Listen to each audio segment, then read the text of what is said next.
Okay, guys, welcome back. And today's challenge of the week is Frank Thomas versus Russell Martin.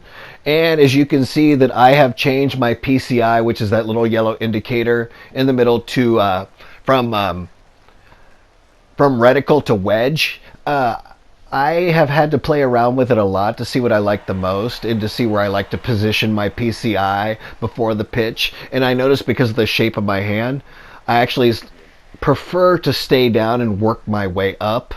And my thumb just flicks that way faster. Also, I was using the big classic or reticle, and I prefer wedge because then I can literally target just that dot instead of the entire area. At first, I thought I needed to see that entire area, which I believe is called classic, and then I have whittled it down to wedge. And wedge shows you kind of the unusual oval that the bat will make as far as part of your plate coverage. That's a good hit right there. Anyway, I've been kind of warming up every now and then with the challenge of the week, which is Frank Thomas. And I've actually never gotten more than 17 hits with this challenge of the week ever that I can remember. Maybe 19, but I think I haven't gotten more than 17 hits.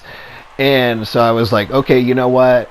I'm going to get myself to 20. I'm going to get myself to 30. And so I was just like, I'm just messing around with it. And so we're going to actually see me have a pretty good round here. And as you can see, the theme for this is balance. So I am trying to make my hits. I tend to swing a little bit early, and I would like to see my hits be more middle of the zone, and that is because fear of the fastball. So when you have fear of the fastball, you tend to be jumpy.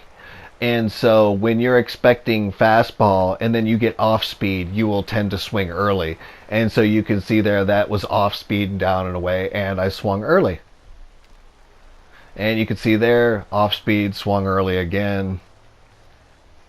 You can see right there on the bottom left, it says early. After each pitch, if you haven't noticed that before, I would like you guys to look at it. So look at the bottom left, it shows the bat swinging over the plate. So I want you guys to look at that just about every time if you can. Right there, the bottom left of the screen, once again. Right there. This one, it should say the timing is good. Bottom left of the screen right there. Swing timing, good. So if you take all this information that they're giving you, and this is what makes this game superior to any other game made out there, is the love and care spent into the details.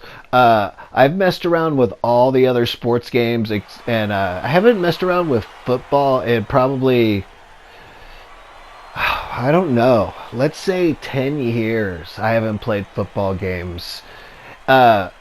So I really couldn't tell you too much about it, but I know that's an EA game. An EA game doesn't put love and care into their games.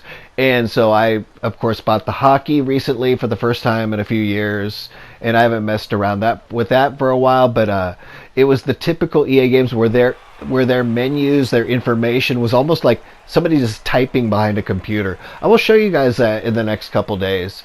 But when you go into like the players' information modes here, it's just they put so much love and care into their charts, the way they just present things, and so it's when you when you when you really focus on graphics and mechanics, that's good and all, but you really want to focus on all the extras, the things that only some people will notice. In San Diego Studios, that makes this game, does a fantastic job, and I have not seen anything like this when it comes to like couldn't really speak for Madden, but I'm not really into that game.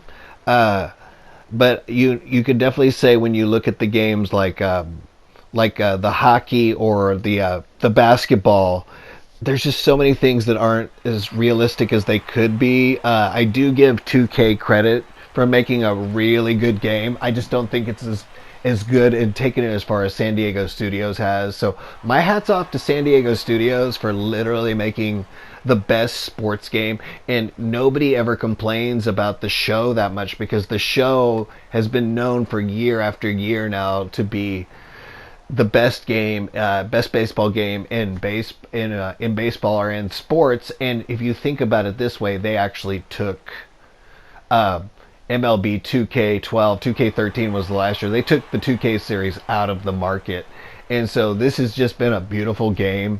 And you can they even have like all these extra programs that come in like once a month, like the ninth inning program, the 10th inning program, different fun ways for you to have all these rewards and unlockables.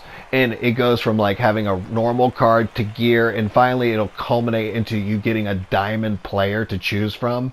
It's just so much fun.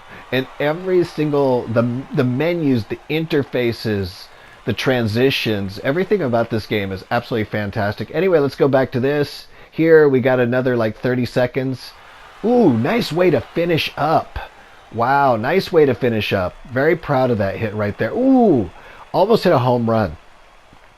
You see the difficulty up there is at All-Star, and I'm at 26 times. And if I had hit that, I would have got a 26-time bonus.